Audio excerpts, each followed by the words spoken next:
aqui com meus amigos, que você possa intuir a Júlia e o Ítalo e cada jovem que aqui está presente, mas que essas luzes também possam chegar aos nossos irmãos que não estão aqui nessa live, seja por qualquer motivo. Que os nossos irmãos do plano espiritual possam estar presentes conosco nesses momentos. Eu gostaria de agradecer por essa oportunidade divina desses momentos. Que assim seja. Seja. Bom, pessoal, primeiramente, muito obrigada por todos os jovens que estão aqui. Tenho certeza que eu estou muito feliz por estar aqui com vocês e tenho certeza que o Ítalo também está. Vou deixar ele falar daqui a pouco também, que o Samuel falou para fazer a introdução, eu estou fazendo. Hoje a gente vai falar. Primeiramente, na verdade, eu queria pedir a vocês que não desanimem. A gente está vendo muitos jovens desanimando desse trabalho, né, da presença aqui. E não é só uma questão, pessoal, de marcar presença, é uma questão de aprender juntos, de crescer juntos. Então, a presença de vocês é muito, muito, muito importante. E eu fico muito feliz pelas pessoas que estão aqui. Ítalo quer falar alguma coisa? Ou eu posso começar a falar do capítulo? Não, só para dizer que eu tô feliz também que o pessoal está presente. E exatamente isso, para não desanimar e não ficar vendo essa questão de número e seguir juntos, né? Nessa caminhada que a gente sabe que não vai ser fácil. E hoje nós estamos com a proposta um pouquinho diferente de estar apresentando um texto para você através do compartilhamento, porque às vezes aquele jovem que durante a semana não teve um tempo de ler o texto, mas que gosta de estar participando, só que às vezes não tem nem ideia do que a gente está falando, é por estar muito sintetizado o estudo. Então nós vamos fazer uma coisa diferente hoje, que é ler parágrafo por parágrafo e estar discutindo entre a gente. O jovem pode interromper a qualquer hora, o jovem para estar colocando sua opinião, botando sua vivência aí, que se identificou com o texto. E porque assim, é uma troca, entendeu? A gente quer aquela interação bacana. E podemos seguir agora. Exatamente, rapidinho, Ítalo. É exatamente isso que o Ítalo falou. A nossa proposta de hoje, a gente conversou com o Samuel, e a nossa proposta de hoje é realmente interagir com vocês. Então, não necessariamente esse estudo vai acabar hoje. Semana que vem, provavelmente, eu e o Ítalo vamos voltar aqui para continuar essa leitura. E a proposta é ser mais leve, ser mais didático, assim, e fazer com que vocês participem, porque isso aqui é nosso, pessoal. Então, toda vez que tiver que interromper para fazer algum lembrete ou alguma coisa do tipo, interrompam, por favor, e que a gente possa se enxergar todas as vezes que Joana falar alguma coisa nesse capítulo. Vamos procurar nos colocar dentro dessas palavras dela. E é o capítulo 22, mecanismos de evasão, aqui. E vamos lá, vou começar a ler. Posso começar, Ítalo? Pode sim, vai lá. Então, Joana começa. A larga infância psicológica das criaturas é dos mais graves problemas na área do comportamento humano. Habituada, a criança a ter suas necessidades e anseios resolvidos imaturamente pelos adultos, pais, educadores, familiares, amigos, ou atendidos pela violência do clã e da sociedade, nega-se a crescer, evitando as responsabilidades que enfrentará. E aí, todo mundo quer começar a falar sobre isso? Então, queria começar a falar dessa questão que Joana traz para a gente, dessa infância psicológica que a gente ainda vive, né? Assim, eu queria a gente começar a perceber se nós ainda estamos nessa infância psicológica, de acordo com o que ela vai relatando no texto. E logo embaixo ela faz uma comparação, dizendo dessa nossa infância, né? Nessa infância corporal. E diz habituada a criança a ter necessidades e anseios resolvidos imaturamente pelos adultos. Talvez a forma de que nós estamos sendo educados aí eu estou falando já no meio material mesmo, na nossa infância, talvez seja um pouco distorcida pela forma que nós estamos sendo educados. Não porque nossos pais estão errando de propósito ou está fazendo isso de propósito, mas também pela forma também que eles foram educados. E é isso que Joana vem chamar a atenção. Como que eu tenho educado esse meu filho? Como que eu tenho educado esse ser humano? Não só para essa vivência desse mundo, mas também para a vivência eterna, né? Porque ela fala dessa vida corporal, comparando, botando que a gente é uma criança, porque a criança ainda nesse meio ainda no material, ela não tem consciência plena do que ela está fazendo. E ela vem chamar a atenção exatamente para a gente na vida espiritual, na vida eterna. A gente ainda não tem consciência do que nós estamos fazendo. Exatamente isso que ela chama a atenção. Ainda vivemos uma infância psicológica, com vários problemas ainda, com vários mimos ainda, entendeu? E é isso que Deus vem trazer para a gente, que não é essa questão de, de viver nessa irresponsabilidade, de viver sem um propósito.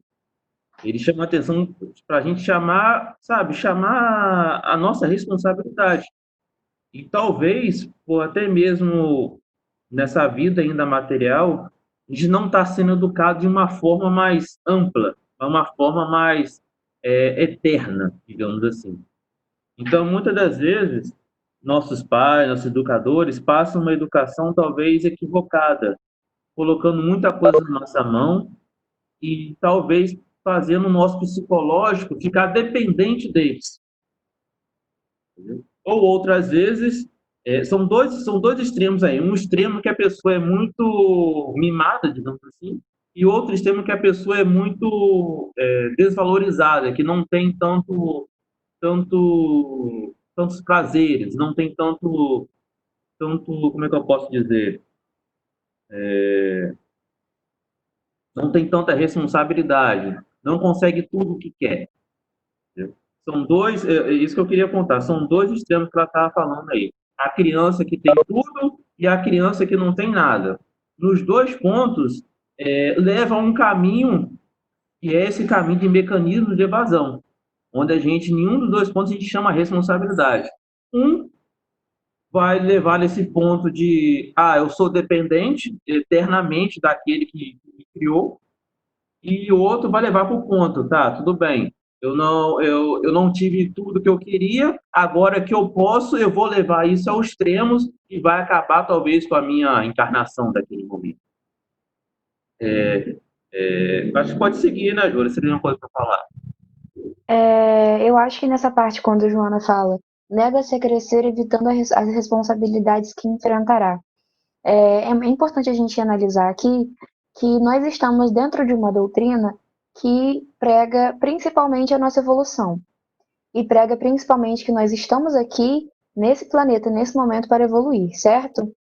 Então, quando a gente se nega a crescer, e ressaltando isso que Ítalo falou, dos extremos, né, da criança que tem tudo e a criança que passou por alguma violência, né, foi maltratada, essas coisas assim, é importante que a gente se lembre disso até o final desse capítulo, porque ela se baseia muito nisso.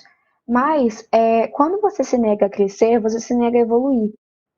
Diversas obras, né, do Espiritismo nos falam, principalmente, estou lendo agora, por isso que vou citar várias vezes, porque meus meninos já sabem que eu estou apaixonada, mas as obras de André Luiz, né, que mostram o quanto o trabalho faz a gente crescer. Samuel,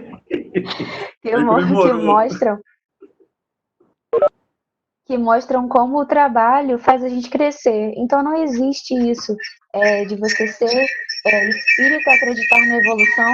Ui, microfonia. Não existe isso da. Tem alguém com o microfone ligado. Mas, então, é importante, justamente o que tu falou, que a gente chame para responsabilidade, que a gente entenda que nós somos espíritos que precisam crescer, e não só sentar, estudar, ler, mas colocar em prática, né? Por mais que a gente já tenha passado por diversas dificuldades na vida, se esconder das nossas responsabilidades nunca vai ser a solução. E muito menos jogar as nossas responsabilidades para cima de outra pessoa. Porque tudo que nós passamos na nossa vida foi preparado para nós. Tudo bem que às vezes a gente se coloca em umas situações que o nosso livre-arbítrio nos colocou. Mas tudo que acontece na nossa vida é feito para nós. Então, que a gente possa crescer e sermos responsáveis, né? E aí, vou continuar aqui, Ítalo. No primeiro caso, no caso da criança que tem os seus anseios resolvidos, né? Não faz nada, nunca precisou fazer nada.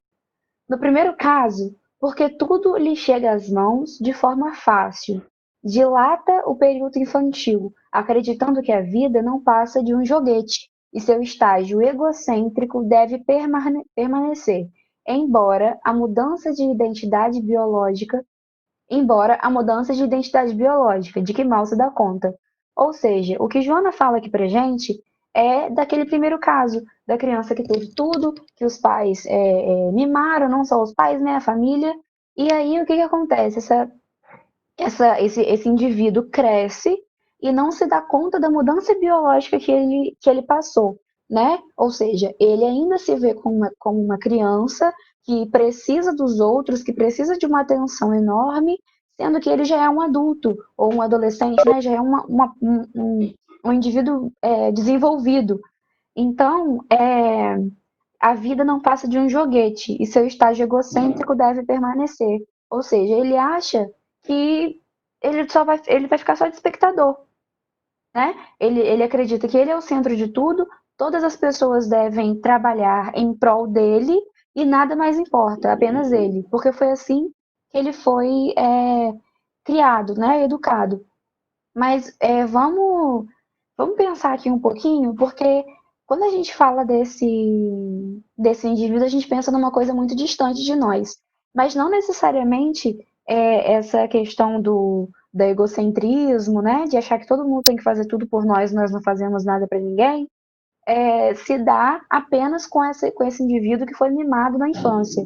Quantas vezes nós, né, que estamos aqui, que independente da infância que a gente teve, a gente faz isso. A gente não quer saber de ninguém que está à nossa volta, a gente só quer saber do nosso. Se eu estou bem, é isso que importa, e isso está muito errado, né? Joana vai explicar nesse capítulo, no decorrer desse capítulo, qual a postura correta nós devemos ter. E aí, vou deixar com o Ítalo agora. Ítalo quer falar alguma coisa? Só para deixar claro que Joana diz que essa a mudança de identidade biológica e esse crescer intelectual e biológico é muito diferente do crescer psicológico. E quando ela fala da criança que recebe os mimos, aí a gente pode botar várias coisas de exemplo. Seja, vamos dizer assim, uma responsabilidade que eu tenho de uma atividade que eu tenho que entregar, e eu acabo não fazendo isso e acabo recorrendo a uma pessoa que vai fazer para mim, por exemplo. Então, são nas coisas mais simples que Joana vem chamar a atenção. Não só numa coisa grande, tipo assim, um presente que eu vou receber, ou, sei lá, um celular, um computador. Não, não é isso. Ela coloca nas coisas mais simples. Eu estava conversando com a Júlia, e é desde o momento que eu tenho aquela responsabilidade com meus pais. Aí a gente lembrou muito do Evangelho, né? Honrai vosso pai e sua mãe. Desde a responsabilidade que eu começo a ter em casa, por exemplo, de lavar a louça, de tirar o lixo, de arrumar o meu quarto. E aí a gente pode botar isso desde uma criança, né, que começa a trilhar seu caminho. A gente já começa a fazer essa criança arrumar os brinquedos, a começar a comer sozinha, a pegar seu garfo, a começar a ter essa independência, entendeu? Porque é isso que Joana vem falar da nossa vida eterna. A gente tem que começar a ter o estímulo de estar buscando a nossa responsabilidade e trabalhando para isso. Mas aí vocês podem pensar, então a gente tem que deixar todo mundo de fora e pensar só na gente. Não é isso. Como cada um tem sua individualidade, cada um tem que trilhar esse caminho da evolução, porque é nosso. é pessoal. Isso depende da gente. Claro que nós vamos ter o apoio dos pais, dos amigos e aqueles que nós vamos encontrar ao redor da nossa vida, mas esse caminho para a evolução é nosso. E ela chama exatamente a atenção, são nas coisas mais simples que ela vem chamar essa responsabilidade. Pode continuar, Júlio.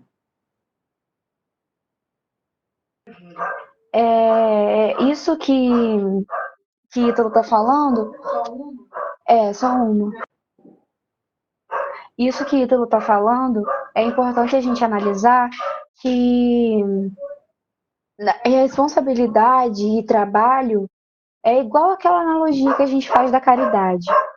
Caridade não é só ajudar quem está na rua, caridade não é só preparar uma quentinha e dar para alguém que está passando necessidade, não é só isso. Existem outras coisas, e a responsabilidade, o trabalho, também é exatamente isso. É a gente ter responsabilidades com pequenas coisas, como o Ítalo estava falando, né? Vou continuar aqui a leitura. Elisângela falou aqui, mas eu não consegui ler o comentário dela. Daqui a pouquinho eu leio. Saiu da tela. E aí, só um minutinho, gente, eu vou fechar aqui, porque...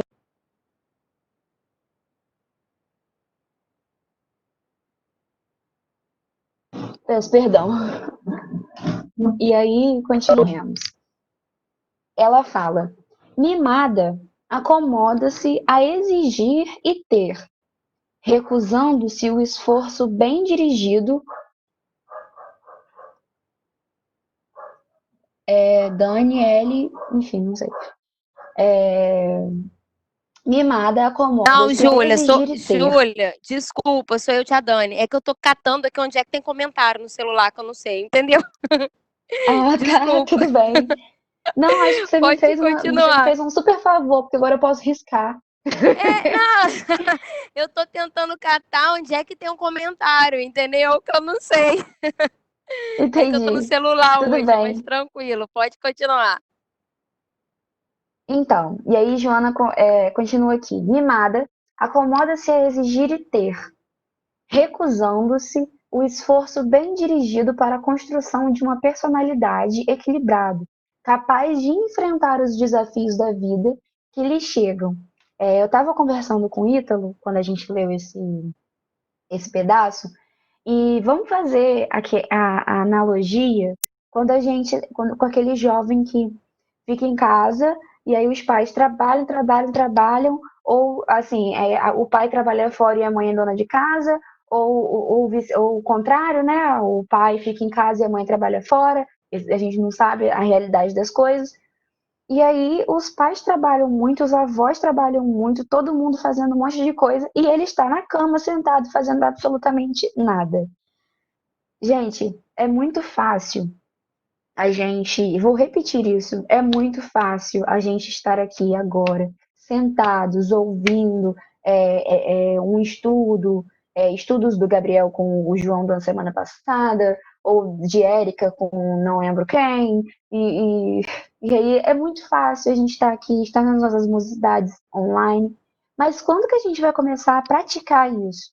Quando é que a gente vai pegar esses ensinamentos e usar no nosso dia a dia, na nossa casa, com a nossa família? E eu sei que não é fácil, não estou falando para vocês que vocês vão sair daqui dessa reunião agora e vão começar a fazer mudar a vida de vocês. Que comecem, mas eu sei que não é fácil. Mas eu estou falando que aos poucos a gente precisa começar a aplicar isso. Quantas vezes a gente é esse jovem que acomoda-se a exigir e ter, recusando-se a fazer um esforço? A gente pode achar assim, ai, nossa, que saco. Minha mãe pediu para eu lavar a louça. Nossa, vou ter que limpar o chão da casa agora. Gente, eu me coloco totalmente nisso, porque quando minha mãe pede para fazer alguma coisa em casa, quando eu tenho que fazer alguma coisa em casa, eu acho uó, porque eu não gosto. Não é todo dia que eu tô disposta a fazer isso, mas é totalmente necessário, porque os nossos pais, os nossos avós, os nossos tios, todo mundo trabalha muito. E muitos de nós temos o privilégio, né, de não precisar trabalhar ainda. Então, que a gente comece a fazer coisas em casa para ajudar essas pessoas que cuidam de nós, né? Que nos fornecem tantas coisas essenciais para a nossa vida, para que a gente consiga evoluir. Então, pessoal, que a gente não seja essa pessoa acomodada, que só exige, exige, exige e não coloca nada em prática. A teoria é muito bonita, mas mais bonito ainda é quando a gente começa a colocar em prática tudo que a gente aprende. Ítalo, agora, por favor, pode falar. Eu queria tocar num assunto, porque é exatamente por essa educação que a gente recebe, que na minha opinião está muito equivocada, né? De estar sempre ocioso, é exatamente o que a gente faz com a espiritualidade. Por exemplo, quando a gente vai e faz uma oração, a gente está sempre naquele intuito de estar sempre pedindo a Deus. A Deus, amigos espirituais, meu anjo da guarda, meu mentor, enfim, a todos. Só que a gente não sabe o trabalho e o esforço que é feito do lado de lá e o que eles esperam para a gente ter essa consciência de fazer o nosso esforço aqui. Porque muitas das vezes nós ficamos parados esperando cair do céu a solução. E com isso a gente cria vários mecanismos de evasão, vários mecanismos de desculpas para não pregar a responsabilidade de começar o trabalho. Isso eu digo desde você começar a se autodescobrir, começar numa ajuda de caridade, ou apenas num abraço, num carinho, que no momento ideal você tem que dar à pessoa, entendeu? Então, são essas questões que eu quero trazer para vocês, essas questões da imortalidade, sabe? Da vida eterna. Essa responsabilidade que Deus vem chamar para a gente, que Joana coloca aqui. Quanto tempo nós estamos acomodados nesse mundo? Quantas encarnações vamos passando, e ainda com o mesmo pensamento infantil, com essa mesma, essas mesmas ideias se repetindo. Isso ela chama atenção para a gente parar e falar, cara, tá na hora de você botar, sabe? Pensa um pouquinho, cara. E é muito além do que apenas esse espaço que está à sua volta. O negócio não vou dizer nem a humanidade terrestre, mas é universal. Entendeu? Ela já vem preparando a gente para esse caminho. Eu acho isso muito interessante a gente colocar nesse ponto. E, claro, a gente pode ver pelo outro ponto também, como a Júlia falou, dessa questão mais do mundo já a gente já encarnado, do mundo já a gente na matéria, dessa responsabilidade, como aqui é um exercício, né, um exemplo, né, é uma escola, a gente começa a praticar a partir daí. A partir dessa lição que a gente vai tirando da nossa família, que é o nosso primeiro, né, o primeiro convívio da sociedade, porque é como se fosse uma pequena sociedade, né, porque ali a gente encontra as pessoas de várias personalidades.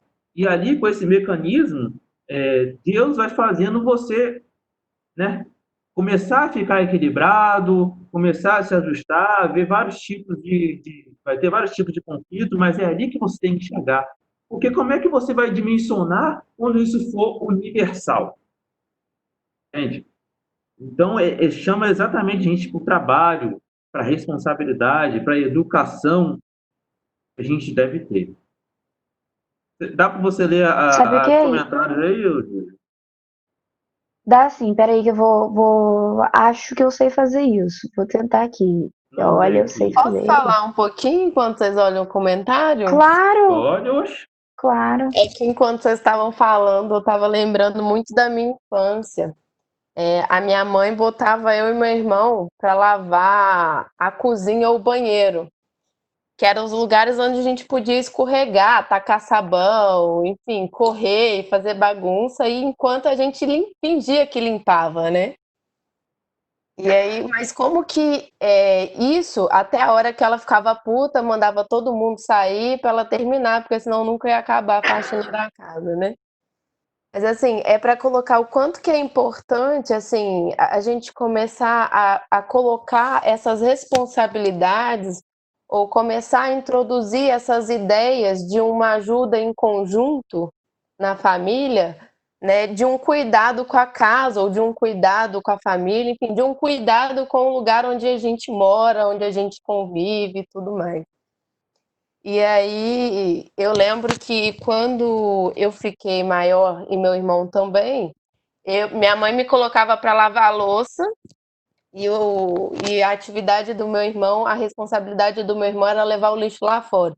Eu ficava pé da vida com aquilo, porque eu achava muito injusto. Porque lavar a louça demora muito mais, dependendo do tamanho da louça, do que jogar o lixo lá fora. E muitas vezes nem o lixo lá fora meu irmão jogava. Mas como que isso foi importante para mim? É lógico que na adolescência eu não queria, antes na infância eu tinha prazer de limpar as coisas.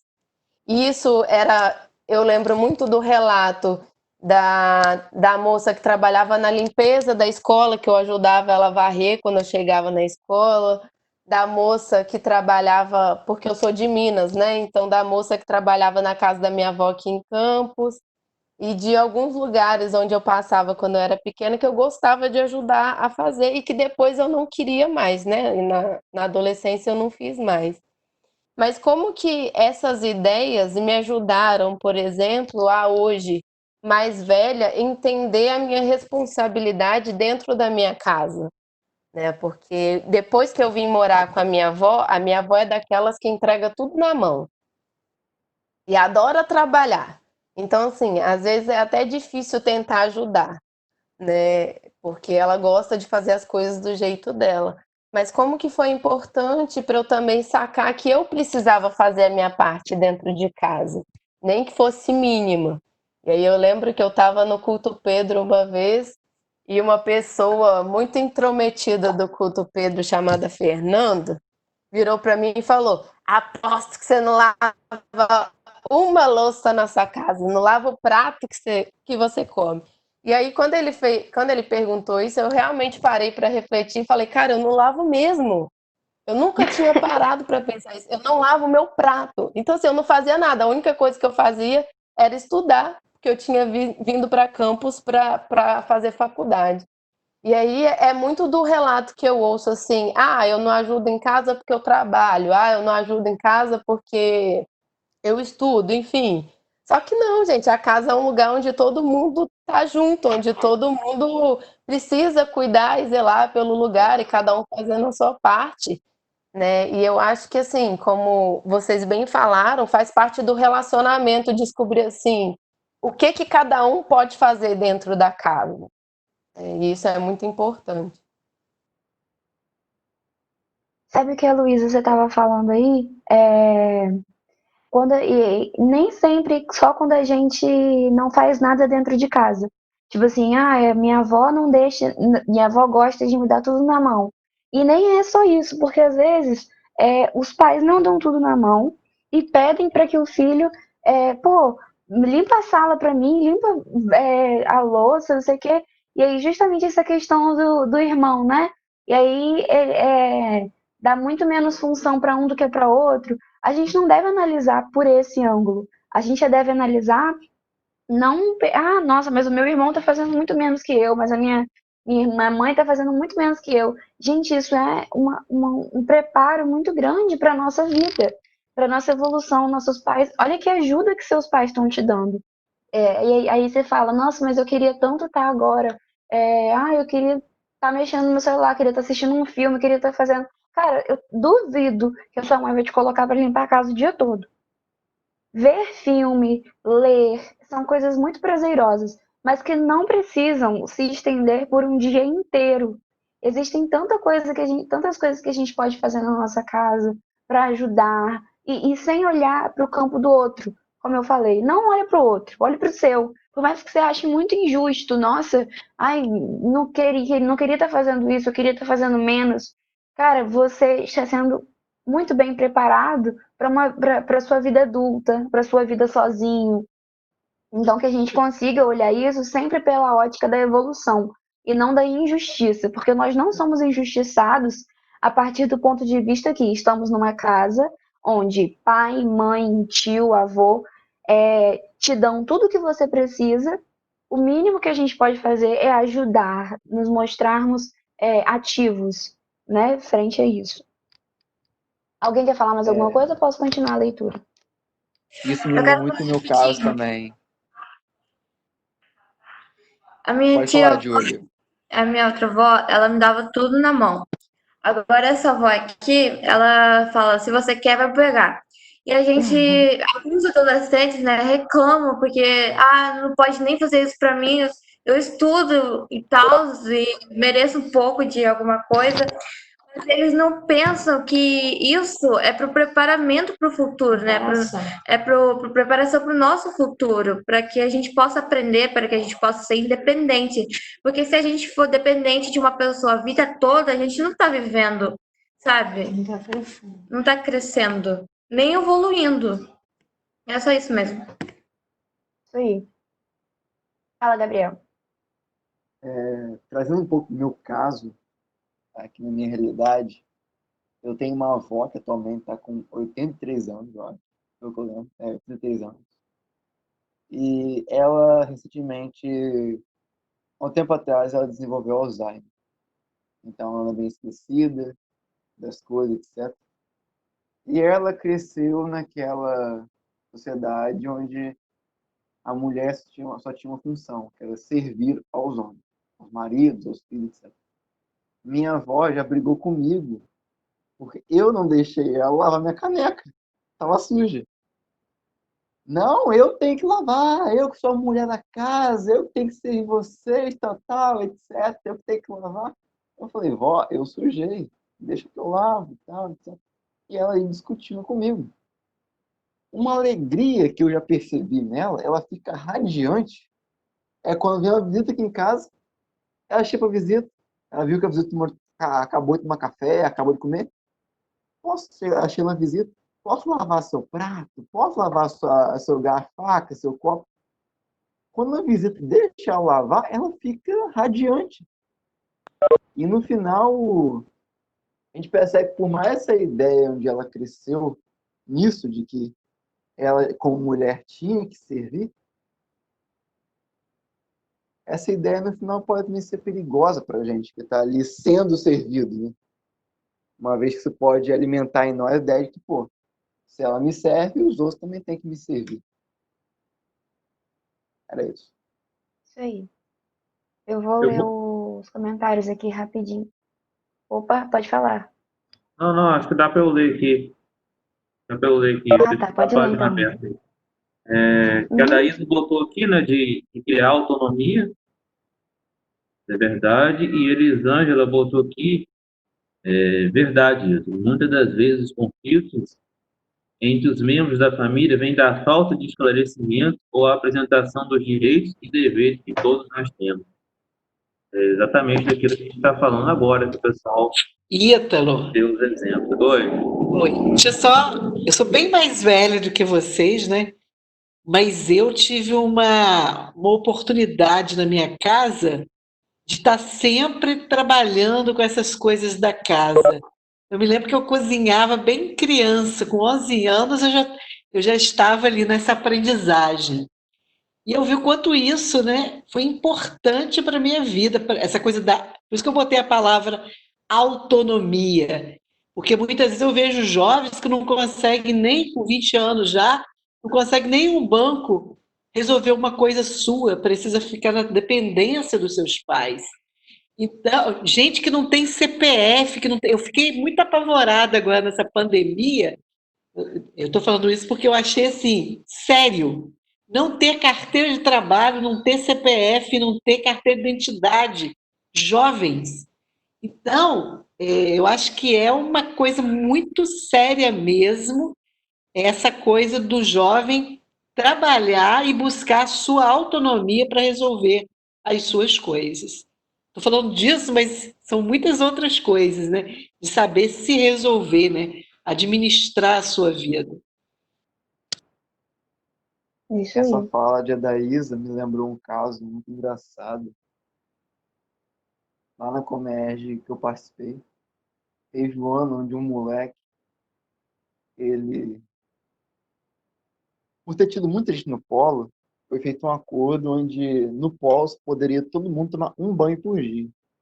O moleque, não, um banho por dia é inaceitável, só que aí o cara foi embora da Comerge. No dia de visita, a mãe do rapaz foi lá junto com ele, porque ele saiu daqui e tal. Ele se recusou porque aqui só dava um banho por dia. Aí a mãe, é sério isso? Lá em casa, se não pedir, ele não toma banho nenhum dia, gente. Então, olha só o nível que algumas coisas estão acontecendo com esses jovens, entendeu? Que vergonha! Olha só Meu Deus! o nível de mimo que algumas coisas chegam, né, gente? Meu É Deus! complicado. Ítalo, tem mais comentário aí. Vou ler aqui. Tem um comentário do Dr. Fernando mudando visas, incrível. Parábola dos trabalhadores da vinha. Samuel que botou. O filho do homem não veio para ser servido, mas para servir. Vocês conhecem a parábola do trabalhadores na vinha? Não Não, me recordo pode agora. falar. Resumidamente, eram, se eu não me engano, 10 tempos. E o Senhor saiu a procurar pessoas para trabalhar na vinha dele. E no primeira hora, ele convidou um X número de pessoas e prometeu a essas pessoas um denário. E a cada hora ele saía para procurar mais gente, porque era muito trabalho. Na nona hora, ele saiu e chamou mais gente e tal, enfim. Fim do trabalho naquele dia, né? Ele começou a pagar as pessoas do último para o primeiro. Quando ele chegou nos primeiros pessoas, só resumindo bem, as primeiras pessoas começaram a reclamar, dizendo, pô, mas eu trabalhei 10 horas e recebi um denário. Ele trabalhou 1 hora só e recebeu um denário. Isso não é justo, não sei o que e tal. Aí o Senhor falou para ele assim, mas eu me comprometi com você com o quê? Por que você está preocupado com a vida do teu irmão? Da vida dele eu dou conta. Eu me comprometi com você com um denário. Me comprometi com ele também um denário. E aí me faz lembrar a história de Luísa, né? Que ela ficou danada da vida porque ela lavava a louça e o irmão carregava lixo para fora. E ela achava injusto porque ela tinha trabalhado mais tempo.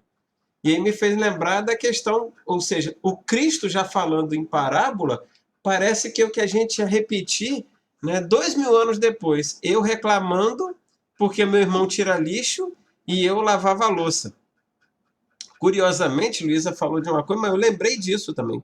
Na casa dos meus pais era só eu e meu irmão, né? E infelizmente, meu irmão desde novo, ou enfim, sei lá por quê, ele sempre foi muito estabanado, bruto, violento. Vai fazer qualquer coisa, ele quebra, né? Se ele tem que fechar uma garrafa de vidro, ele vai fechar a garrafa de vidro. Se a tampa é de metal, ele quebra a boca da garrafa de vidro porque ele põe força demais. Até hoje ele é assim. E aí eu o sujeito mais afeito às coisas mais delicadas, sempre fiquei com mais trabalho. Um dia eu reclamei, eu lembro disso até hoje, né? E agora, vendo a parábola da vinha, eu estou me colocando nesse lugar, ou seja, eu sou aquele sujeito que fui convidado a trabalhar, me combinaram a coisa, mas eu estou insatisfeito porque o outro trabalhou menos que eu e recebeu a mesma coisa. Quando a gente esquece que a gente tem que dar conta da vida da gente.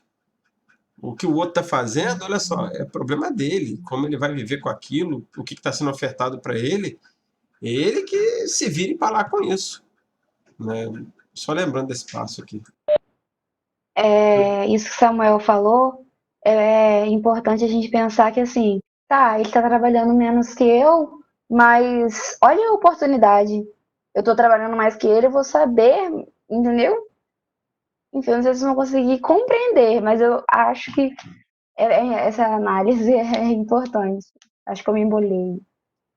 Eu Ítalo, pode eu continuar. queria ressaltar um negócio aqui, que nós estamos falando de um ponto, né, que a gente ainda se sente obrigado a trabalhar, e estamos vendo vários exemplos aí, né, que a forma que foi, né, que foi colocada de trabalhar para as pessoas, como a Daísa ressaltou aí, por uma forma, uma educação que não foi levada de forma violenta a mostrar o trabalho, não foi uma forma bruta, como que ela fala lá no segundo caso, entendeu? Que iria levar o indivíduo a uma revolta. Então a gente tem que parar e pensar que o trabalho não é uma coisa ruim, que a gente pode achar, eu já vi alguns pensamentos assim, que o trabalho a gente leva muito que é uma coisa de escravidão ainda, entendeu? Estou vivendo uma escravidão de tanto que eu trabalho, mas na verdade a gente tem que tirar um outro proveito disso. É num trabalho que ali às vezes a gente consegue compreender várias coisas. E a gente para refletir e para analisar várias situações e consegue se colocar que eu digo assim,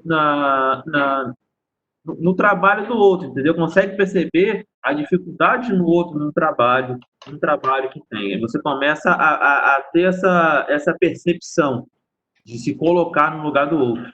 Eu acho isso muito legal. Ítalo, só uma observação. Eu tenho observado muitas famílias, agora, na atualidade, que fazem esquema de rodízio de tarefas na casa, que eu considero muito legal. Estabelece as tarefas, durante uma semana, as tarefas vão indo em um ritmo, na semana seguinte, as tarefas são trocadas entre os membros da família, entendeu? Então, talvez isso tire essa coisa de que fulano faz mais do que eu. É uma grande sacada na dinâmica familiar esse tipo de comportamento. O que eu gosto muito da sacada da dinâmica do mundo atualmente é o lance de ter criado o robô. Ah, meu Deus do céu. Bendito robô que aspira, varre e passa pano. Eu vou comprar essa bodega essa semana. Vou confessar aqui pra você. Tem nada a ver com o tema, vamos desabafar, gente. Chega final de semana, eu não quero que chegue final de semana. Eu não quero, porque final de semana eu vou varrer casa, passar pano. E é só eu, minha mulher e Renê correndo atrás, como vocês devem estar ouvindo, gritando atrás da gente. E, enfim, 2 anos e meio, né? E a gente arruma uma coisa, ele põe uma outra coisa. Eu falei isso para Renata essa sexta-feira. Olha só, eu não sei nem quanto é que custa esse robô, mas eu quero comprar essa bodega esse mês, porque eu já não aguento mais limpar a casa. Compra essa bodega, porque ou compra essa bodega ou eu saio de casa, porque, enfim, não aguento mais trem não, gente. Bendita vida material tecnológica que Deus proporcionou pra gente. Bendita. Vamos. Ítalo, posso continuar aqui a leitura? Pode sim, pode sim. Tá. E aí, Érica falou, Elisângela disse que a mãe dela faz isso, e Érica falou, tô querendo esse robô. Lucas falou, o robô dá serviço para outros. E aí, Érica falou, também tô querendo esse robô, bendita vida material tecnológica que Deus proporcionou pra gente. Isso aí. E aí, Joana continua aqui. No segundo caso, ou não, acreditando-se, foi aí que eu parei, né? Acreditando-se? Foi. Acreditando-se credora de todos os direitos, cria mecanismos inconscientes de evasão dos deveres, reagindo a eles pelas mais variadas, como ridículas, formas de atitude, nas quais demonstra a prevalência do período infantil. Ítalo, fala um pouquinho pra gente. Preciso de um negócio rapidinho. Então, acho que tem a ver com tudo aquilo que a gente estava falando, né? Acho que ficou perfeito o exemplo que Gabriel deu com esse parágrafo, né? Fica fugindo, né, dos deveres. Vou me atualizar aqui. Acha no direito, né? E cria mecanismo consciente de evasão dos deveres, reagindo pelas mais variadas com ridículas formas de atitude, na qual demonstra prevalência do período infantil. Fugir da responsabilidade, né? Temos vários exemplos aí e a gente sempre encontra um meio, em qualquer ambiente, de estar fugindo dos nossos deveres, né? E, assim, é aquilo que eu falo, a gente passa por como se fosse uma escola, né? Um treinamento aqui na vida material. Enquanto a gente estiver fugindo desses deveres, como que nós vamos alcançar essa responsabilidade que nós teremos para a vida futura, né? Hoje a menina falava da vida futura, como que nós vamos ter essa consciência dessa responsabilidade?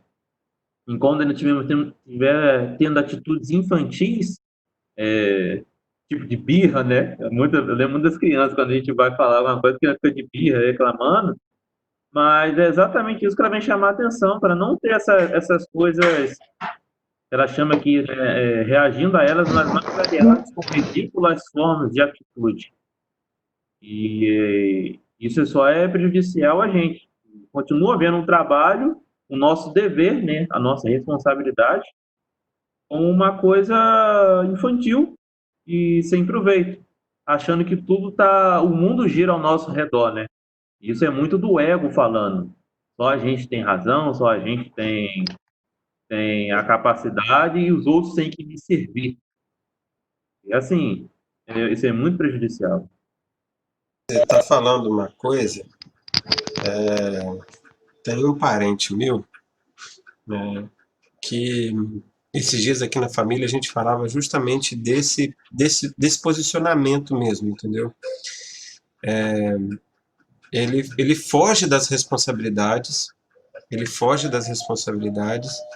Toda vez que acontece alguma coisa na família que implica que ele tenha que tomar uma atitude, ele foge desse lugar.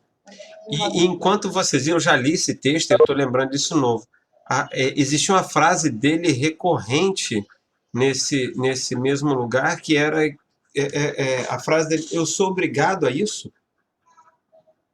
Eu sou obrigado a fazer isso agora? Eu sou obrigado a fazer o que vocês querem? Por que vocês me obrigam o tempo todo a fazer isso?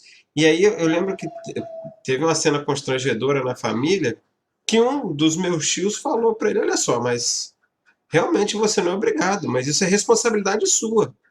Você precisa assumir as responsabilidades da sua vida. Isso cabe a você fazer. Ninguém tem que resolver isso para você. E aí existia esse círculo, né, onde a mãe dele fazia tudo por ele o tempo todo, né, e ele sempre se sentindo o credor de tudo. E aí, lendo isso aqui, eu lembro que isso me movimentou muito para pensar sobre esses mecanismos inconscientes de evasão dos deveres que a gente tem. Isso é tão inconsciente que eu lembrei do discurso dele falando isso. Mas eu não tenho que fazer isso. Agora eu vou ser obrigado? Agora, e é curioso que eu lembro de vários momentos assim na família, que um deles foi da saída da casa da casa dos pais dele. Ele saiu, ele já era maior na época, acho que ele tinha acabado de fazer 18 anos, mas ele saiu porque ele não queria assumir responsabilidade. Os pais dele estavam entregando responsabilidade para ele, e eles, olha só, agora você fez 18 anos, você vai ter que assumir algumas responsabilidades, você já é maior, você vai ter que arcar com as coisas. Naquele exato momento ele foi morar na casa de um amigo dele, né? E pra gente, na época, eu ainda pensei: pô, maneiro, fulano foi morar na casa dele, olha, pá. Mas eu não sabia o que estava por trás da história. E aí um dia, conversando com os meus pais, eu falei: não, mas a história não é bem essa, não foi o maneiro que ele foi morar na casa do amigo dele. Na verdade, ele não queria assumir a responsabilidade junto ao núcleo familiar todo. E aí a gente percebe, né? Tá, a mãe dele tinha alguns vícios de sempre facilitar as coisas para ele. Mas o pai dele não era assim. O pai dele era um cara austero, até bem rígido com as coisas. E aí a gente percebe um vício oculto da criatura, sabe? Não é do processo encarnatório de agora. Porque o pai dele cobra muito a ele desde novo. E ele olha para o pai dele como se fosse um tirano. Não, papai só me boicota. Mamãe é que é boa na história. E aí um dia, olhando aquela cena, eu falei: caraca, mas o pai dele não boicota ele, cara. O pai dele tá ajudando ele, mas ele só consegue ver que o pai dele atrapalha. Isso me faz lembrar, Samuel, do Evangelho, quando ele fala das causas atuais das aflições. Eu acho que está no capítulo 5. E os Espíritos vêm dizer que muitas das nossas causas de aflições são dessa vida e das escolhas que nós temos na nossa vida, entendeu? E vem falar exatamente dessas responsabilidades, porque às vezes não queremos, não obedecemos os nossos pais, né, que têm experiência e que vêm passar toda essa bagagem para a gente, porque senão não teria sentido, e acabamos levando uma vida de excessos e que vai levar para a gente para todo um perigo lá na frente. E no final só para dar uma resumida, no final desse item, ele vem falar que no final dessa vida, a gente vai, bota a mão na consciência, verifica os equívocos que fizemos ao longo da vida e se lamenta dizendo: meu Deus, se eu tivesse percebido, né, se eu tivesse tido essa percepção antes, eu teria mudado muita coisa, eu teria feito de uma forma diferente, não teria tomado tal atitude ou aquela atitude que veio me prejudicar. E aí os espíritos vêm dizendo, sim, essa vida agora está acabando, mas você terá uma nova oportunidade através da reencarnação. Aí se você vê a importância da lei da reencarnação, como ela vem a ser só benefício para a gente, porque você terá outra oportunidade. Ele fala até que, como um trabalhador, né, que trabalha na lavoura, ele verá o sol nascer de novo na próxima encarnação e com outros, tentando ter um outro olhar para começar a administrar essa responsabilidade e tomar escolhas na sua vida que serão benéficas, entendeu? Esse é o lugar que Joana vem chamar a atenção para a gente. E talvez desde a infância, a gente levando uma vida desse jeito, vai ser o prejuízo para a gente. E quantas pessoas vêm no futuro a se arrepender. Mas temos que lembrar sempre que uma nova encarnação, você tem uma nova oportunidade. Só não pode ficar no mesmo movimento, um loop assim, infinito. Porque é disso que nós temos que sair. É o nenenzinho de Samuel ali, que bonitinho. Pode seguir. Alguém tem mais para falar, gente? Eu queria falar uma coisa, posso? Ah, tá. Enquanto a gente estava falando isso, eu lembrei de uma coisa que eu e Ítalo conversamos quando a gente estava bolando esse estudo aqui, que foi, Ítalo falou do trabalho e tudo mais, mas eu lembrei desse tópico numa situação diferente. Vou citar André Luiz de novo, sim. E eu lembrei de que a gente estava falando, né, da infância e do trabalho básico de lavar a louça, levar o lixo para fora, limpar a casa. Esses trabalhos básicos que fazem a gente crescer e a gente não se dá conta. E aí, por que eu vou citar André Luiz? Porque quando o André Luiz chega em nosso lar e começa a querer trabalhar, André Luiz já quer começar a exercer a função de médico que ele tinha aqui na Terra. E aí ele chega lá e aí ele se depara com o quê? Não, você não vai fazer isso. Você vai, se você quer realmente ajudar, se eu não me engano foi na Câmara de Retificação. Então, se você quer realmente ajudar, toma aqui uma vassoura, que a gente tem muito trabalho para fazer. Então, assim, começa do básico, gente. Nós vamos chegar um dia a espíritos evoluídos, mas para chegar à altura de espíritos evoluídos, a gente começa lavando a louça, limpando a casa, fazendo coisas básicas para que a gente faça coisas, né, maiores no futuro. Então, que a gente possa ser atento a essas pequenas coisas. Oi, pode falar. É bom a gente lembrar que o plano espiritual tem uma tecnologia muito mais avançada que na Terra. E para André Luiz, não teve robô que ajudasse, não. Teve que pegar na vassoura mesmo, né? E aqui vocês estão, futuras gerações de pais e de mães, que sabem da missão que terão na educação dos filhos, baseado nesse princípio, né? De educá-los para serem homens de bem, e começa nas pequenas tarefas. E aí eu vejo hoje, minha sogra teve 4 filhos e uma filha. E os filhos, ela não deixava fazer tarefa de casa, e ela hoje diz, com medo deles casarem e as mulheres se aproveitarem dele. Então, hoje, eles não fazem nada. Se você pede para fazer uma coisa, você pode colaborar e lavar o banheiro? Ele não te diz não, ele te diz sim, mas não faz. Daqui a pouco, mais tarde, e acaba não fazendo. Tem até uma passagem no Evangelho que fala isso, né? Um filho que diz que vai fazer e não faz, e aquele que diz que não vai fazer e acaba fazendo. Então, é a situação. Aí, hoje, já de idade, ela pede alguma coisa para eles, às vezes, para fazer, é sempre a mesma desculpa. Daqui a pouco, amanhã, depois. Aí ela hoje chegou à conclusão, criei meus filhos errado. Então, vocês são futuros pais, futuras mães, que terão que orientar também esses filhos nessas tarefas, educá-los desde cedo, né? Aí eu hoje vejo minha filha, tem uma filha de 6 anos. E aí no início eu fiquei se observando, achava assim, né? Mas ela tem que levantar, arrumar a cama dela, arruma mal feito. Minha filha não fala nada, depois vai lá e conserta, mas está criando um hábito. ela tem que ajudar nas tarefas de casa. Ela lava o pratinho dela, depois fica mal lavado, minha filha vai lá e conserta, mas está criando nela esse hábito do trabalho na rotina colaborativa, como a Daísa falou. E aí eu vou com Luísa, né? Quando ela falou, porque essa questão também nós temos que administrar. Criamos uma geração de machista quando damos tarefas para os homens mais fáceis de casa para não fazer nada, né? E para as mulheres, tarefas como se fossem só domésticas. Quando o espírito não tem sexo, nós temos que aprender todas as tarefas e assim vamos repassando as novas gerações. E quem tem a obrigação de mudar essa geração são os pais e mães, que serão vocês aqui daqui a pouco no futuro, né? É isso aí.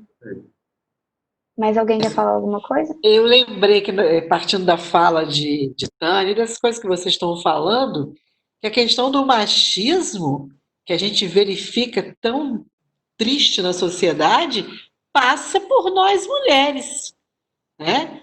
Nessa criação que os homens ficam beneficiados. Eu sou de uma casa onde tem 2 homens e uma mulher. Mas eu sempre fui meio rebeldezinha. Eu não gostava muito daquele negócio. Tipo assim, seu irmão chegou, vai lá e esquenta a comida para ele. Não tinha micro-ondas, né? Eu falei assim, mas por que eu preciso fazer isso, né? Se ele vai lá e por que não pode? Então a gente vê que muitas vezes nós mulheres precisamos repensar nossos comportamentos, porque a gente acaba alimentando esse machismo na sociedade, né? Isso que a Thaisa falou, eu também sou exatamente assim. Até ver se a porta está aberta aqui para não gerar um conflito. Mas a minha avó aqui em casa também é assim. E a gente vê como que as gerações, né, tão pouco tempo e o pensamento já é totalmente outro, né? De dar tudo de mão beijada, de dar tudo, de se questionar por que que eu tenho que fazer isso, sendo que ele é um indivíduo assim como eu, com 2 braços, 2 pernas, saudável, graças a Deus. Por que que ele não pode fazer isso, não é mesmo? Então, é importante essa reflexão. Prosseguimos com a leitura? Só para ajudar vocês aqui a complementar, tem um livro, né, mas é do Roberto Chinaishik, chamado Pais e Filhos. O Chinaishik é muito bom em algumas coisas, ele tem umas colocações bem interessantes. O capítulo 4 dele, ele fala sobre coerência, educação e coerência. O capítulo é basicamente falando sobre aquilo, né, que se a gente quer educar uma outra criatura, e aí ele trata como educação de pai e filho, né, o Chinaishik. O Richard Simonetti, o Hermínio Corrêa de Miranda, em Nossos Filhos São Espíritos, ele já vai falar disso de uma forma espiritual. Ele diz que essa coerência tem que ser em tudo, não apenas no processo educativo. O Chinaishik fala isso na relação de educação, porque ele está falando da relação de pais e filhos. Só que ele diz que o que é exigido a um filho é a mesma coisa daquilo que você faz com o mesmo ímpeto e a mesma energia. Porque se a gente exige uma coisa do outro, mas a gente não faz do mesmo jeito que exige, as pessoas vão começar a perceber que nós temos 2 pesos e 2 medidas. Assim são os filhos. E aí, Hermínio Miranda, ele diz que se você quer começar, você recebeu um espírito na sua casa e você o recebeu como filho, você tem um tempo para você começar a moldar estruturas básicas para ele. Porque em determinado momento ele vai mostrar que veio. E aí Hermínio diz que esse processo de coerência tem que ser você olhando para uma criatura imortal, que não está ali com você pela primeira vez, pode estar vindo pela primeira vez como filho, mas é um sujeito com todas as impressões anteriores de quem ele é. E aí o Hermínio ele diz, tudo que você fizer vai ser espelhado por aquele que te vê. Então, vigia o que você faz. Vigia como você fala. Vigia como você pensa. Porque o seu filho não vai fazer o que você fala. Ele vai fazer o que você faz, o que você sente e o que você pensa. É exatamente desse jeito. E aí ele vai mais além. Nós precisamos educar espíritos e não criaturas apenas materiais. Isso aí. E aí, vamos continuar aqui a leitura. No segundo caso, e aí no segundo caso, só para a gente recordar, é aquele caso da violência, né? No segundo caso, sentindo-se defraudada pelo que lhe foi oferecido com má vontade e azedume ou sistematicamente negado, a criança se transfere de uma para outra faixa etária, sem abandonar as sequelas da sua castração, buscando realizar os desejos sufocados, mas vivos quando lhe surge a oportunidade. Isso aqui, Joana está falando daquela criança que teve a infância negligenciada, e aí quando ela fica adulta, ela retorna para essa infância que foi tirada dela, né? E o quanto isso é prejudicial para o nosso espírito. Pode falar, Ítalo, agora. Se você quiser tiver alguma coisa para falar. Só volta para mim a página para mim. Foi a página 71. Não, volta aqui para eu ler, Você subiu tá, aí, perdão. entendeu? Aqui, no segundo caso, sentindo-se defraudada. Você quer falar alguma coisa? Não, vou falar, porque não está aparecendo para mim ainda, mas vou falar aqui. Você quer que eu leia de novo? Não, minha filha, é porque você subiu demais a página, entendeu? Deixa eu ver. Não, Agora estava desceu aparecendo para demais. você sim. Aqui, ó. Não tá dando para eu ler. Aqui minha seta. No segundo Sim. caso. Sim, tá lá. Fala exatamente desse outro extremo, né, que a gente estava comentando agora há pouco. Que é aquela criança que recebeu com a violência, e aí pode ser a violência da sociedade, dos pais, e que foi negligenciado e foi afetado por não estar recebendo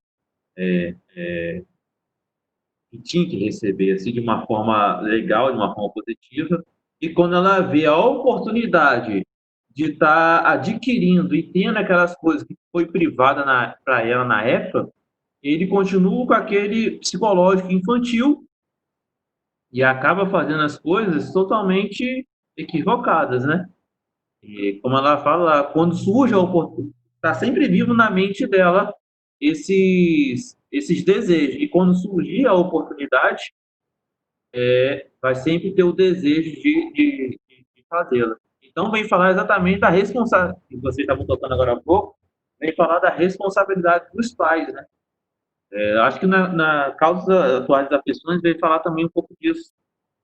Quantos pais não com a missão, né, que vem para educar seus filhos, para passarem uma boa mensagem, uma boa impressão, como servir de modelo para os filhos, não conseguem cumprir sua missão e acabam que os filhos, na hora que deveriam cuidar dos pais e estarem mostrando todo o carinho e todo o amor que eles necessitavam no momento, aí eu estou falando no momento já da velhice, na vida material, na vida da carne, eles acabam rejeitando esses pais e vão viver a vida, assim, vão curtir os desejos, vão curtir tudo aquilo que foi sufocado pelos pais.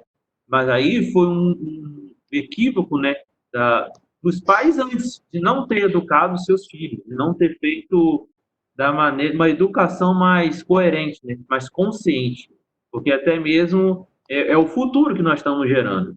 Então, como será de futuro? Tem a ver de acordo com a educação que eu estou passando. É mais ou menos isso que ela vem passar para a gente. Aproveitando isso que o Túlio está falando, que a gente voltou nesse assunto de pais e tudo mais, eu queria puxar para um outro lado dessa análise. Vamos pensar na gente. Será que se a gente tivesse escutando de outra pessoa, de um amigo nosso, ele contando pra gente como que é a relação dele em casa, com os afazeres domésticos, com os pais, com os avós. Será que se a gente estivesse escutando dele exatamente a nossa situação, a gente acharia correta a postura que ele está tendo? Vamos analisar a nossa situação e as coisas que a gente faz dentro de casa, os afazeres que nós temos dentro de casa, a forma que a gente lida com as nossas coisas, de um ângulo externo. Vamos fingir que a gente está nos observando fazendo as coisas dentro de casa. Será que a gente está? Será que nós mesmos estamos aprovando as coisas que nós estamos fazendo? E eu me incluo nisso, porque diversas vezes eu me vejo com todo o ensinamento do evangelho, né? Todo não, mas com o que eu sei que eu tenho que fazer, o que eu sei que está errado, e eu repito, eu faço a mesma coisa. Hoje mesmo eu estava aqui em casa, eu estava muito estressada, muito irritada. E aí, os vídeos que eu posto no Instagram, eu gravo no telefone da minha avó. E aí, minha avó escuta tudo que eu falo. Apesar dela não ser espírita, ela escuta tudo que eu falo. E aí, eu estava muito irritada, muito estressada, e ela falou assim: lembra da palestra que você fez lá? Nossa, gente. Então, vamos assim, recordar, vamos olhar de fora tudo que a gente está fazendo. Nós mesmos, muitas vezes, não aprovamos as nossas próprias atitudes, mas a gente continua fazendo, né? E alguém quer falar alguma coisa? Ou pode continuar? Essa fala, tá. Excelente colocação. Gente, René quer falar, gente. Dá espaço para ele, gente. É o futuro. Eu estava aqui lembrando que vocês estão falando de processo educativo, né? Eu acho que a Daísa vai lembrar dessa passagem e Ítalo também. Quando Saulo se converte e ele vai buscar o pai dele já meio doente, pobre, sem dinheiro e tal, e o pai dele ele recebe em casa, imaginando que ele tivesse passado por um problema mental. E ele diz para o pai dele, não, pai, eu não passei por problema mental, eu encontrei o Salvador. E o pai dele falou, então é verdade essa loucura toda que estão dizendo sobre ti, e essa blasfêmia toda que você está falando, né? E tem um momento que aí, as colocações de Emmanuel são muito bonitas. Só um segundo, meu filho, por favor. Essas colocações de Emmanuel são muito bonitas quando Emmanuel diz assim, nesse momento, Saulo, compreendendo toda a extensão das rogativas de seu pai, se emudece. Porque o pai dele chega para ele e fala assim, o que tu fez da educação que eu me esmerei a te entregar? E aí Saulo pensa com ele, é justamente, pai. O Saulo não diz isso porque ele jamais iria dizer ao pai dele. Mas ele pensa, é justamente pela educação questionadora que tu me deu que eu me encontrei com o Divino Salvador.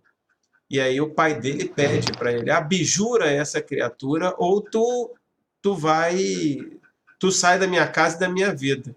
E aí ele chorando, ele diz para o pai dele que não podia abjurar o Cristo. Esse processo educacional é tão complicado porque às vezes a gente dá o melhor para o outro. Eu estou começando nessa encarnação a dar agora, mas esses questionamentos sempre me retornam. Será que efetivamente eu estou dando o que é melhor para mim ou o que é melhor para ele? Sabe?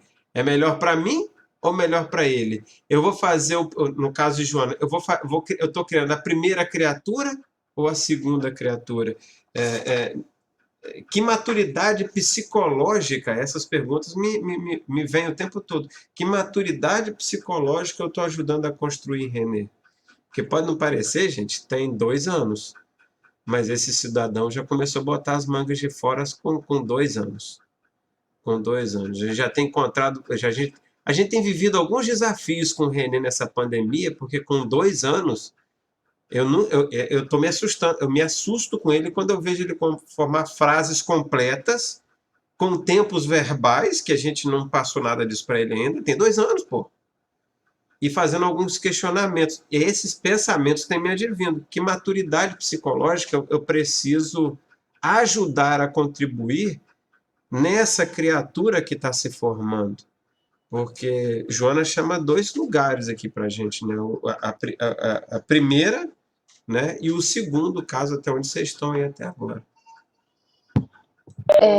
Samuel, a gente falava Pode falar, Ju. rapidinho, Daísa.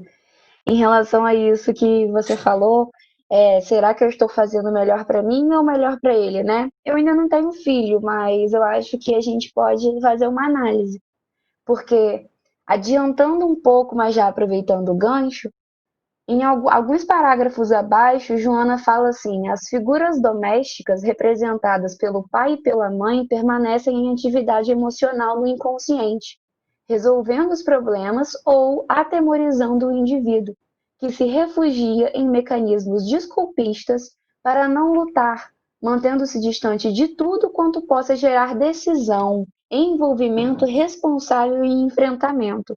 Pessoal, nós sempre devemos levar em consideração a opinião do nosso pai e da nossa mãe, mas nós também precisamos levar em consideração que são espíritos que estão passando por provas e expiações tanto quanto a gente. Então, não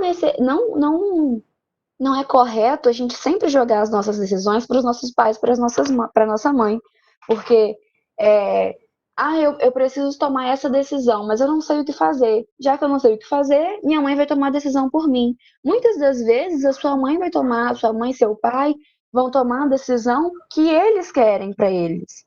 Por exemplo, eu preciso de tomar a decisão de se eu vou fazer uma faculdade fora da cidade ou se eu vou fazer uma faculdade dentro da cidade. E aí você vai e fala assim: eu não sei o que fazer, eu não quero tomar essa decisão, usando um mecanismo de evasão. Você não quer tomar essa decisão, tira você mesmo da responsabilidade e joga para os seus pais. E aí os seus pais, não estou dizendo que isso vai acontecer, que é uma regra, mas eu estou apenas citando porque pode ter alguém que está passando por isso aí, né? Que vai se identificar ou não. Mas aí você vai falar assim: mãe, pai, toma essa decisão, que essa decisão é sua. E a sua mãe pensando assim: pô, eu amo tanto meu filho, talvez seja melhor para o meu filho fazer uma faculdade é, longe, mas eu prefiro que ele esteja aqui perto, então por isso eu vou dizer a ele para ficar aqui. Seu pai e a sua mãe sempre sabem o que é melhor para você, mas é importante você mesmo saber a hora certa de tomar a decisão do que é melhor para você, né? Não só o nosso pai e a nossa mãe precisam ter a consciência de tomar a decisão do que é importante para nós, mas nós mesmos precisamos não utilizar esse mecanismo de evasão no nosso dia a dia. Pode falar, Daísa. Eu só ia lembrar que eu acho que é um capítulo muito interessante, o último capítulo da Gênese, quando fala do perfil dessa geração que nós temos, né? São espíritos muito inteligentes, muitos, com uma inteligência muito grande. E os pais, muitas vezes, não estão preparados, não estão buscando se preparar para lidar com essa geração, porque eles não aceitam simplesmente um não. Eles querem saber por quê, eles querem o diálogo. E acredito que aí, Samuel está colocando isso aí, os pais vão precisar estar o tempo todo buscando estudar, buscando repensar o seu comportamento no dia a dia com os seus filhos, para encontrar os melhores caminhos. Se tiver dois, o jeito com um não é o mesmo jeito com o outro. A gente verifica demais isso. Se tiver três, então o negócio fica bem assim, né? Então me parece que está em um tempo, né, de se estudar, de se repensar muito a questão da educação.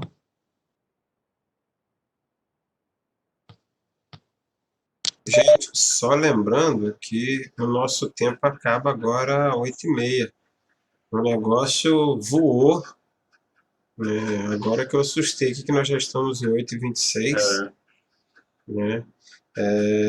Vocês vão parar então aí aonde? Em qual parágrafo para vocês continuarem na semana que vem? Vai parar nesse. Em ambos acontecimentos, o desenvolvimento nacional, a gente vai parar nesse aí. Em ambos Exatamente. acontecimentos.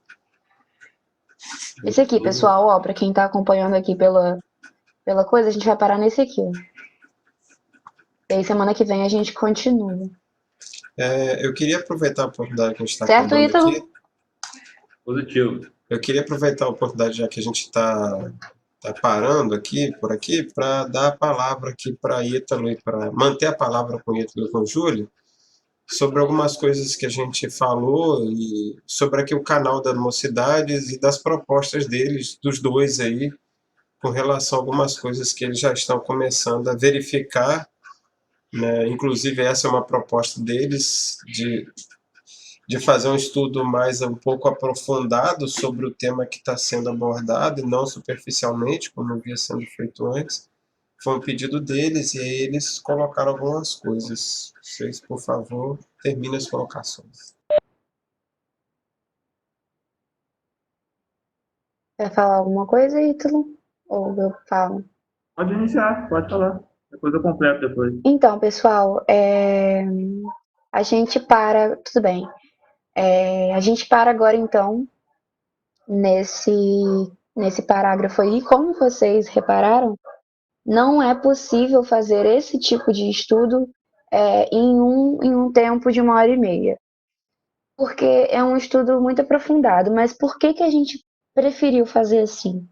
Porque observando os parágrafos do livro de Joana, eu e Ítalo, a gente ficou muito surpreso. Ítalo já tinha feito estudos aqui do Conexão com esse livro, mas eu nunca tinha feito. E eu nunca tinha conseguido analisar os parágrafos desse livro de Joana com calma, porque os estudos que estavam sendo passados aqui no Conexão, não estou dizendo que não eram bons, nossa, era maravilhoso, todos os estudos muito bons, eu aprendi muito com todo mundo. Mas para uma pessoa, por exemplo, como eu, que não tem o livro ainda, existem conhecimentos que só eu poderia decifrar em mim mesma, lendo os parágrafos, associações que eu iria fazer com a minha vida e que iriam acrescentar em mim. Mas como os textos não estavam sendo lidos, estava sendo sintetizado um estudo por conta do tempo mais curto, eu não tive nem acesso a esse texto. Então, a gente vai buscar fazer esse estudo assim agora. Quem concordar, quem discordar, por favor, se manifeste, se não agora no grupo. A gente conversou com o Samuel achou super legal a ideia. E se vocês acharem legal também, a gente pensou em fazer assim. E acho que é isso. Ítalo, quer falar alguma coisa aí para complementar? Eu poderia falar só o seguinte, porque parece que está se repetindo as pessoas que estão aqui, que estão fazendo parte desse grupo, e isso está dando tipo um loop, né, que os estudos na mesma pessoa. Só que eu queria dizer assim, cara, não importa se estiver repetindo, sabe, as pessoas, eu não vejo isso um problema. Eu vejo cada vez mais esse grupo aqui se conectando, se conhecendo, compreendendo, através dos livros, através da palavra, através das conversas, nas coisas simples, sabe, da vida. E eu desejo muito encontrar vocês depois da pandemia, fazer um, um super encontro aí, a gente sair zoando por aí. Mas eu digo assim, para a gente tomar as rédeas do negócio e pegar o Conexão com todo o amor, toda a vontade, como está sendo feito pelas meninas e outros lá no Instagram, que estão com todo esforço, sabe? Com coragem mesmo de falar do Cristo, de falar do Evangelho, e ao mesmo tempo estudando e trazendo todos esses conceitos e as ideias e o amor do Cristo para dentro do coração. Então eu falo para esse pessoal que está aqui, e não deixe isso acabar, o Conexão acabar, porque foi uma das coisas mais importantes que foram feitas nessa pandemia, na minha opinião, em relação à união das mocidades de campo. Porque eu acredito, se não tivesse tido essa pandemia, isso aqui eu acho que não iria acontecer, porque era feito a gente ficar batendo cabeça, vendo um jeito de unir as mocidades. E hoje eu vejo que com a pandemia veio essa proposta e foi muito benéfica. Eu conheci muita gente aqui, conheci a Júlia, conheci a Érica, a Ângela, e tantos outros que eu converso, cara, que eu quero ter um relacionamento bacana, sabe? De amizade profunda, porque eu vejo que não estamos nisso à toa. Há um propósito, há uma caminhada e há uma, digamos, uma missão. Não para a gente ficar se exaltando por aí, mas há uma missão para cada um de nós aqui que está presente. Então, vamos pegar a conexão com a responsabilidade. Eu sei que o pessoal tem muita coisa, muito esforço, sabe? Mas vamos entre a gente, mesmo que fique entre a gente durante anos e anos. Nunca desanimar e nunca perder a esperança. Porque quando a gente perde a esperança, nós perdemos tudo. Eu lembro muito da frase, lembro muito da parte, acho que é da fé que fala lá no Evangelho, que fala que a esperança, não, a fé é mãe da esperança e da caridade. Se perdemos a fé, perdemos a esperança e a caridade. E isso esse sentimento eu não quero sentir. Se perdemos isso, perdemos tudo na nossa vida. Então vamos abraçar essa conexão e manter firmes esse compromisso aqui. Eu sei que grandes coisas vão acontecer com vocês. É isso aí. Eu só gostaria só de acrescentar. Sabe o Por que, Ítalo? incrível que pareça, só um pouquinho, Júlia, só para não perder o que eu ia dizer. Por incrível que pareça, o tema de hoje girou em torno do tema da Semana Espírita, né, gente? Educação, né? Talvez isso já esteja querendo dizer alguma coisa para gente.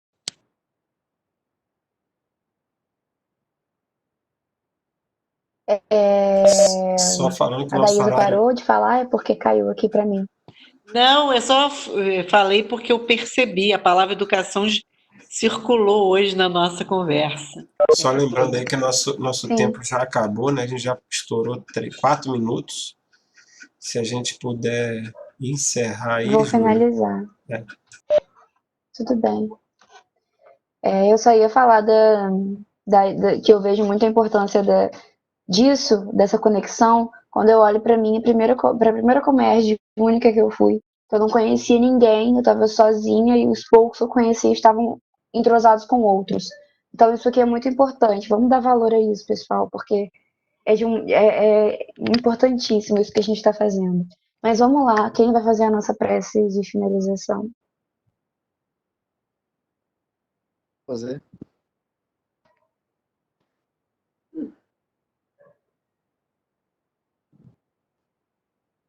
Vamos todos juntos dos nossos pensamentos e agradecer a oportunidade que estamos aqui reunidos em prol do estudo, do conhecimento e das reflexões.